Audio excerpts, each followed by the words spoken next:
बिस्मिल्लाहिर्रहमानिर्रहीम। Welcome to Salma kitchen viewers. आज मैं कोई रेसिपी लेकर नहीं आई, बल्कि मैं जो अपने गार्डन से ये आज मैं करेले उतार रही हूँ। तो मैंने सोचा कि आपको भी मैं दिखाऊं कि सिर्फ 2 बेलें मैंने लगाई थी इसकी करेलों की, और इतने सारे करेले एक दफ़ा पहले मैं उतार चुकी हूँ। आज करीबन 1.5 किलो करेले मैंने उतारे हैं माशाल्लाह से।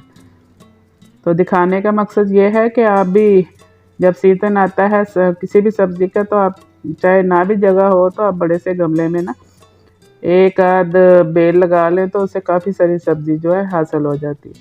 तो ये सिर्फ 2 पौधे मैंने लगाए थे करेले के, और इससे मैं ये दूसरी दफ़ा करेले उतार रही हूँ। इसके बाद मैंने करेले उतारे हैं, तकरीबन 3 दफ़ा मैं इससे करेले उतार चुकी हूँ माशाल्लाह। तो आज मेरा दिल चाह रहा था कि मैं आप लोगों को भी दिखाऊं कि कितने खूबसूरत लंबे लंबे फ्रेश करेले जब अपने हाथों से उतारे जाते हैं और उनको पकाया जाता है तो उनका मज़ा ही अलग होता है।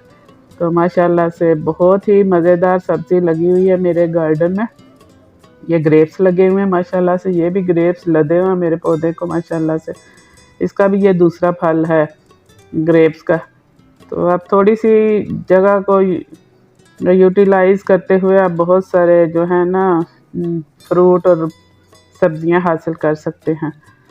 तो मैं इतनी खुश हो रही हूँ अपने पौधों को देख के और अपनी सब्ज़ी को देख के। तो जब मैं उतार रही थी तो मैंने इन्हें कहा कि आप वीडियो भी बनाएं, ताकि मैं अपने व्यूअर्स को भी दिखाऊं कि थोड़ी सारी जगह पे हम कितनी ज़्यादा सब्ज़ी या फ्रूट हासिल कर सकते हैं। तो ये मेरे घर के गार्डन के बाहर छोटी सी क्यारी है, जिसमें मैंने सब्जियां भी लगाई हुई हैं और फलों के दरख्त भी लगाए हुए हैं। ये देखिए ग्रेप्स माशाल्लाह से। तो करेले देखिए, इनका साइज़ देखिए माशाल्लाह से, बहुत बड़े बड़े करेले हैं। और कुछ मैंने अभी छोटे ही थे तो वो उतार लिए क्योंकि मुझे इन्हें पकाना था। तो उम्मीद है कि आपको मेरे ये गार्डन की सैर पसंद आई होगी, और करेलों को देख के तो और भी दिल बाग बाग हो गया होगा कि घर से करेले उतार के तो पकाए जा रहे हैं सलमा किचन में माशाल्लाह से।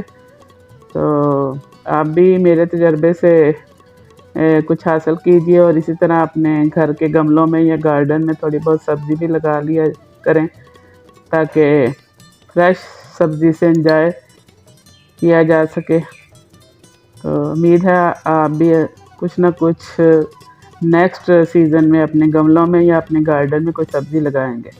इजाज़त दीजिए, अल्लाह हाफ़िज़।